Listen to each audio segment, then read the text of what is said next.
একটা এনআইএ হামলা হলো, এনআইএর গাড়ি ভাঙচুর হলো, কি বিষয়বস্তু! এর আগে আমরা দেখেছিলাম ইডি যখন শাহজাহানের বাড়িতে গিয়েছিল, ঠিক একই ঘটনা। আজকেও কিন্তু বিরোধীরা বলছে যে যেখানেই তদন্ত করতে যাচ্ছে সেখানেই আক্রান্ত হচ্ছে কেন্দ্রীয় তদন্তকারী সংস্থা।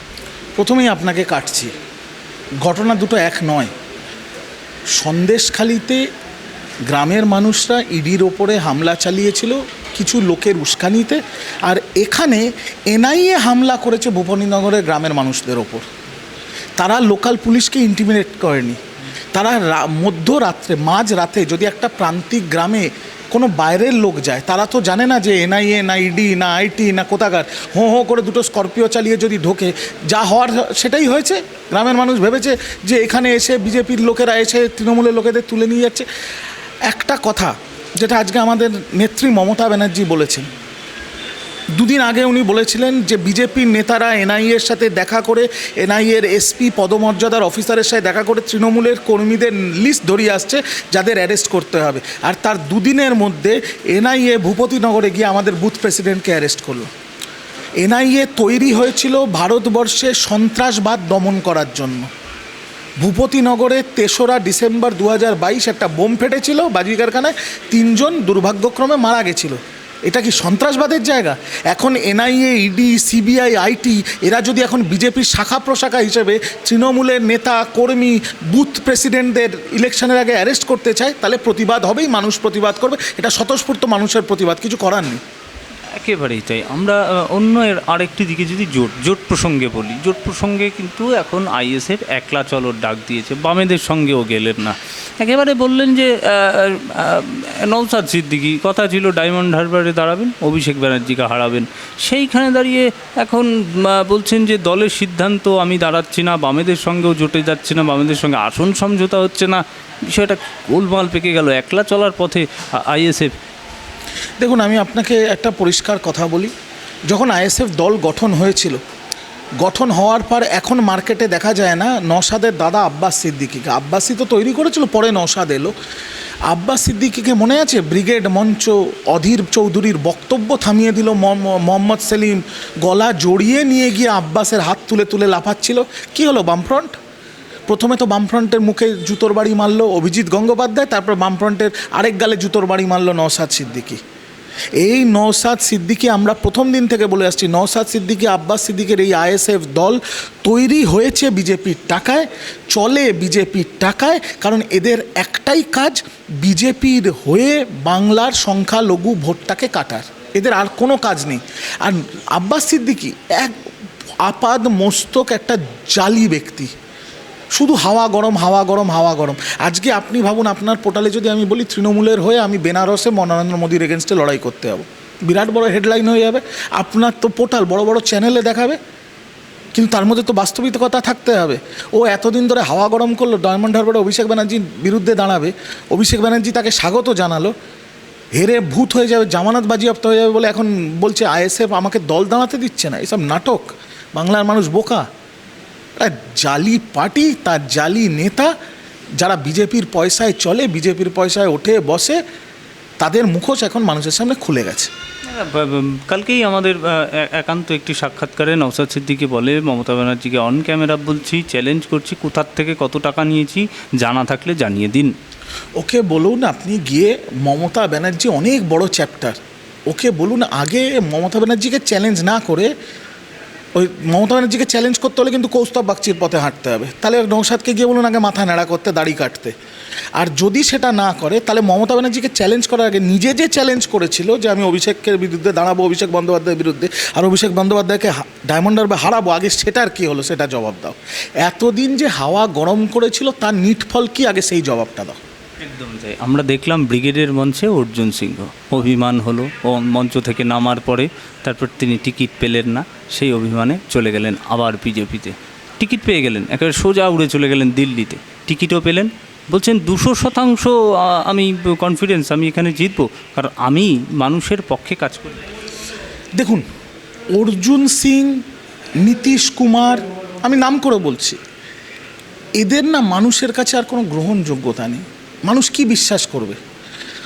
অর্জুন সিং কোন দলে আছে তার নেতারা, তার পেছনে যারা মিছিলে হাঁটছে তারা জানে কি যে অর্জুন সিং এখন কোন দলে আছে আর আগামী দিনে ভোটের পর কোন দলে থাকবে?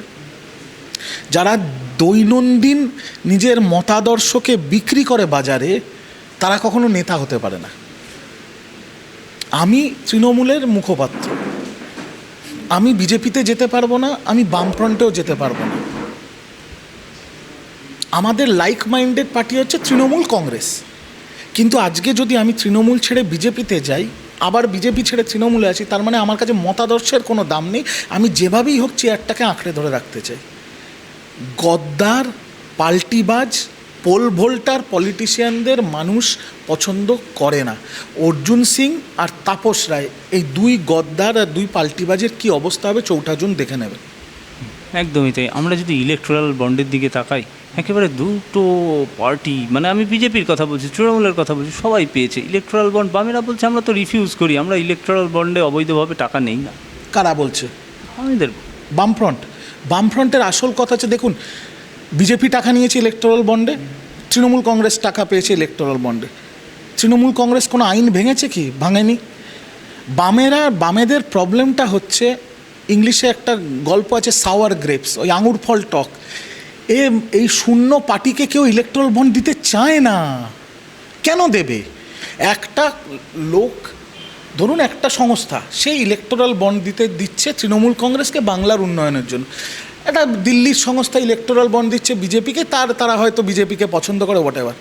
একটা বিজনেস বা একটা সংস্থা ইলেকটোরাল বন্ড কেন দেবে বামফ্রন্টকে? যার বিধানসভায় শূন্য, লোকসভায় শূন্য, তাদেরকে কেন ইলেকটোরাল বন্ড দেবে? এক। আর দ্বিতীয়, তারা যদি অবৈধ টাকা না নেয়, যেটা বামেদের নেতারা আপনাদের বলেছেন, তাহলে আমাকে বলুন তো, বামেদের হোল টাইমার যারা কোনো চাকরি বাকরি করে না, পার্টি অফিসেই থাকে, এদের খাওয়া পড়ার টাকাটা আসছে কোথার থেকে? এরা তো চাকরি বাকরি করে না, আসছে কোথার থেকে? ওই কিউআর কোডের টাকা তুলে আর লাল বালতি নিয়ে রাস্তায় ঘুরে ঘুরে ভিক্ষা করে। এসব নাটক ওদের বন্ধ করতে বলুন। এসব নাটক জ্যোতিবাবুর আমল থেকে চলছে, মানুষ দেখে দেখে দেখে দেখে ওদের শূন্যে পরিণত হয়েছে। এবার বলুন নাটকগুলো বন্ধ করতে। এই যে সঞ্জীব গোয়েঙ্কা বারবার আক্রমণের মুখেই সঞ্জীব গোয়েঙ্কা পড়ছে যে ইলেকট্রিকের বিদ্যুতের ইউনিট প্রতি দাম বাড়ছে। ইলেকট্রাল বন্ড দেওয়ার ফলেই কি এই ইউনিট প্রতি যে দামটা, সেটা মানুষের ঘাড়ে চাপছে? দেখুন একটা কথা বলি, ফ্রিতে তো কেউ দিচ্ছে না। ভারতবর্ষে বিজেপি সরকার আসার পর 2014 সালের পর সব কিছুর দাম বেড়েছে। মুদ্রাস্ফীতি একটা বড় প্রবলেম আমাদের দেশে। 2014 ডলার কোথায় ছিল, এখন দেখুন ডলার কত বেড়ে গেছে।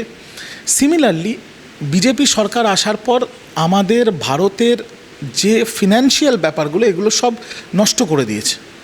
তো সেখানে স্বাভাবিকভাবে সব কিছুরই দাম বাড়ছে। কিছুদিন আগে তো সোনার দাম 10 গ্রাম 70,000 টাকার পৌঁছেছে। তো স্বাভাবিকভাবে যদি সোনার দাম বাড়ে, 1 এপ্রিল 800 নিত্য প্রয়োজনীয় ওষুধের দাম বাড়িয়েছে কেন্দ্রীয় সরকার। তো ওষুধের দাম বাড়ছে, সোনার দাম বাড়ছে, পেট্রোল ডিজেলের দাম বাড়ছে, গ্যাসের দাম বাড়ছে, ডলারের দাম বেড়ে যাচ্ছে। তো স্বাভাবিকভাবে প্রোগ্রেশন অনুযায়ী বিদ্যুতের দাম বাড়বে।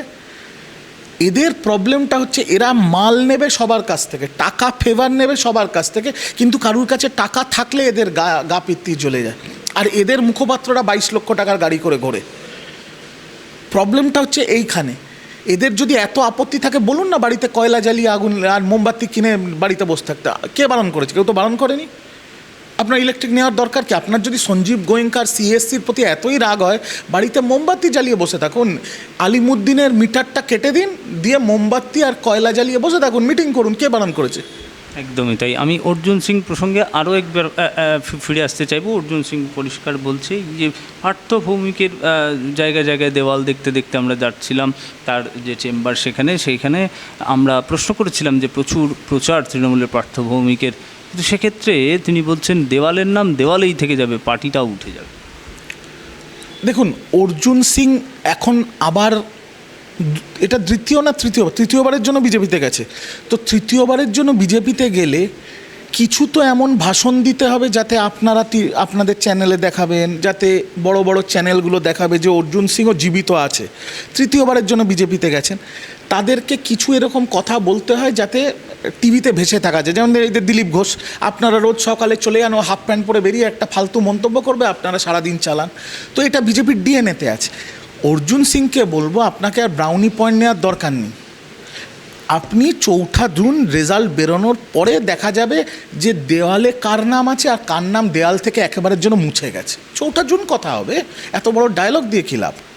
না, একদমই তাই। মানুষের যাদের আস্থা নেই তারাই এ ধরনের কথা বলে। প্রসঙ্গ কুণাল ঘোষ একটি ভবিষ্যৎবাণী করেছিল যে বাম আর কংগ্রেস খাতা খুলতে পারবে না, বিজেপি মাত্র 5 থেকে 11টা আসন পেতে পারে, তৃণমূল কংগ্রেস পেতে পারে 30 থেকে 35টি আসন। এক্ষেত্রে বলছে মানুষের সমর্থন নেই, 3.5 বছরের একটা জেল খাটা আসামির প্রশ্নের উত্তর দিতে হবে। কে বলছে? বামফ্রন্টের মুখপাত্র। বামফ্রন্টের কোন মুখপাত্র? নামটা বলুন। হ্যাঁ, সুজনবাবুরা বলছে। সুজনবাবু বামফ্রন্টের 2 বড় নেতা, আমি ছেলে ছোকরাগুলোর কথা বাদ দিলাম। এক, সুজন চক্রবর্তী ভোটে দাঁড়িয়েছে দমদমে সৌগত রায়ের বিরুদ্ধে, আর আমি বামফ্রন্টকে ধন্যবাদ দেবো যে তাদের শীর্ষ 2 নেতা মোহাম্মদ সেলিম আর সুজন চক্রবর্তীর ওরা ভোটে দাঁড় করিয়েছে। আপনার পার্টির যদি জেনারেল সেক্রেটারি গোহারা হারে তাহলে পার্টির কী অবস্থা হয়? মোহাম্মদ সেলিম মুর্শিদাবাদে 1.5 লাখের বেশি ভোটে হারবে, আর সুজন চক্রবর্তী দমদমে 1 লাখের বেশি ভোটে হারবে। আর ওরা কুণালদাকে নিয়ে ব্যক্তি কেচ্ছা করছে। এই সুজন চক্রবর্তী, এই তো নিম্ন মেধার ছড়াছড়ি বামফ্রন্টে। সুজন চক্রবর্তী নাকি পিএইচডি করেছে, 9 বছরে কোনো পেপার নেই। আর তার চামচা দীপশিতা ধর, আরেক ক্যান্ডিডেট দাঁড়িয়েছে হাওড়ায়। দীপশিতা 11 বছর ধরে পিএইচডি, সরি কোথায়, শ্রীরামপুরে দীপশিতা 11 বছর ধরে পিএইচডি করছে, এখনও একটা পেপার নেই। এই তো অবস্থা বামফ্রন্টের। এরা কুণাল ঘোষকে নিয়ে কেচ্ছা করছে। আর ক্ষমতা আছে কুণাল ঘোষকে হারানোর? কুণাল ঘোষ যদি ভোটে দাঁড়াতো, বামফ্রন্টে সুজন চক্রবর্তী ক্ষমতা আছে হারানোর? সারদা কাণ্ডে যখন কোটি কোটি মানুষের টাকা তছরূপ হয়ে গেছিলো চিটফান্ডে, তখন আপনারা জানেন যে চিটফান্ডের একটা অংশের টাকা যারা এজেন্ট ছিল তারা পেয়েছিল আর মালিকরা পেয়েছিল। যারা টাকা দিয়েছিল তাদের সব কিছু চলে গেছে, সব সর্বস্ব চলে গেছে। এই সুজন চক্রবর্তী ওই সারদার এজেন্টদের নিয়ে মিছিল করেছিল। সুজন চক্রবর্তী যেখানে বিধায়ক ছিল সেখানে ওই বারুইপুরে নাকি সুজন চক্রবর্তী বা তার শ্বশুরমশাইয়ের কথা ছাড়া পাতা হিলত না। সেইখানে এই চিটফান্ডগুলোর হেড অফিস ছিল না? পৈলান কোথায়? সত্যি বামফ্রন্ট এদের মতো চোর, বেঈমান, চিটিংবাজের দল 34 বছর বাংলাটাকে শেষ করে দিয়েছে। মমতা ব্যানার্জি ছিল বলে বেঁচে আছে বাংলা, নইলে শেষ করে দিয়েছিল। এরা এখন বড় বড় কথা বলছে। সুজন চক্রবর্তীকে বলবো, শুনুন, প্রচণ্ড গরম পড়েছে, গ্লুকন্ডি খান, মাথায় টুপি পরে ঘুরুন। আপনি 4 জুন আপনার মান সম্মান শেষ হয়ে যাবে, মানুষ আপনার জামা কাপড় খুলে নেবে ভোটের বাক্সে। তো কুণাল ঘোষ ওদেরকে ব্যক্তিগত আক্রমণ না করে নিজে আগে কটা ভোট পান সেটা দেখুন, সেটা কনসেন্ট্রেট করুন। আমার শেষ প্রসঙ্গ তমলুক। দেবাংশু একদিকে এক্স জাস্টিস অভিজিৎ গাঙ্গুলি। এই এক্স জাস্টিস অভিজিৎ গাঙ্গুলি গিয়েই উনি বললেন, জাত একটা গোখরো সাপের সঙ্গে নিজের তুলনা করলেন। একেবারে সেইভাবেই কিন্তু ভোট ময়দানে তিনি একেবারে নেমেছে। তমলুকের মাটি সে আন্দোলনের মাটি, কি বলবেন? দেখুন, তমলুকের মাটি আন্দোলনের মাটি, কিন্তু বিজেপিকে আগে জবাব দিতে হবে যে বিজেপি একটা পার্টি না চিড়িয়াখানা। দিলীপ ঘোষ বলছে আমি বাঘের বাচ্চা, মিঠুন চক্রবর্তী বলছে আমি গোখরো সাপ, অভিজিৎ গঙ্গোপাধ্যায় বলছে আমি কেউটে সাপ। তো এই তো সাপ, গোখরো, কুকুর, বেড়াল, শুয়োর, এদের নিয়ে তো দল। আগে ওরা বলুক ওরা রাজনৈতিক দল না একটা চিড়িয়াখানা, ফার্স্ট।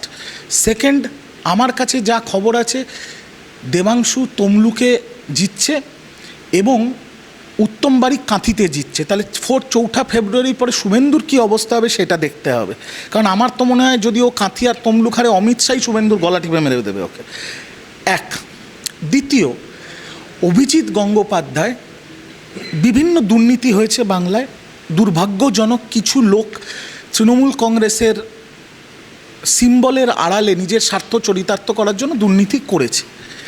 এবার সেই নিয়ে অভিজিৎ গঙ্গোপাধ্যায় যখন বিচারপতির চেয়ারে বসেছিলেন তখন তিনি বিভিন্ন মন্তব্য করেছেন, যেটা নিয়ে রোজ খাপ পঞ্চায়েত বসেছে মিডিয়ার চ্যানেলে।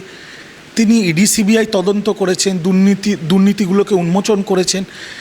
চাকরি প্রার্থী এবং সাধারণ মানুষ তাকে ভগবান বলে বলতো, মসিহা, ভগবানে পরিণত করেছিল। কিন্তু আমরা দেখলাম এ মানুষের ভগবান না, এ বিজেপির হনুমান। জাজের চেয়ারে বসে বিজেপির দালালি করেছে দিনের পর দিন। বামফ্রন্টের পোস্টার চাইল্ড ছিল বিকাশ রঞ্জন বাবুর, হাত ধরে বিকাশ বাবুর আশীর্বাদে জাজ হয়েছিল বিকাশ ভট্টাচার্য। সেই বিকাশ ভট্টাচার্যের সাথে বেইমানি করেছে, বামফ্রন্টের সাথে বেইমানি করেছে। বিজেপি জয়েন করার পর টিভির চ্যানেলে এসে বামফ্রন্টকে গালাগাল দিয়েছে, এখন শুভেন্দুর পা ধরে বসে আছে। এটা একটা জাজ? মানুষের পর্যায়ে পড়ে এরা। আজকে আনন্দবাজার পত্রিকাতে একটা আর্টিকেল বেরিয়েছে, আমি আপনাদের চ্যানেলে এটা দেখাতে চাই আপনাদের। দেখুন, এটা তো আমরা বলছি, তৃণমূল কংগ্রেস বলছে না, আনন্দবাজার পত্রিকা। এক সেকেন্ড আপনাকে দেখাচ্ছি। এটা দেখা উচিত, জানা উচিত যে আপনারা একটা শো করতে পারেন যে ভগবান হলেন হনুমান, স্টারিং অভিজিৎ গাঙ্গুলি। দেখাচ্ছি আপনাকে ছবি বড় করে। এই ক্যামেরাম্যান ফোকাস করো। আনন্দবাজার পত্রিকার আজকের আর্টিকেল কি লেখা আছে? নো ভোট টু অভিজিৎ, বলছেন কারা? চাকরি প্রার্থীরা। তো যে চাকরি প্রার্থীরা তাকে মসিয়া বানিয়েছিল, সেই চাকরি প্রার্থীদের সামনে পড়ে গেলে না জুতো পেটা খাবে, পালিয়ে যাওয়ার রাস্তা খুঁজে পাবে না। কারণ তারাও বুঝে গেছে যে তাদের আবেগ, তাদের বিশ্বাস, তাদের ভরসা নিয়ে একজন বিচারপতি জাজের চেয়ারে বসে দিনের পর দিন একটা রাজনৈতিক দলের দালালি করেছে নিজের স্বার্থ চরিতার্থ করার জন্য, নিজের লোকসভার টিকিট পাওয়ার জন্য। সেক্ষেত্রে তো মানে বিকাশ রঞ্জন ভট্টাচার্যের বিরুদ্ধে অভিযোগ, টাকা নেওয়ার অভিযোগ ছিল, কুণালবাবু নিজেই করে। কোথায় খোদা বক্স, কোথায় মিটার বক্স?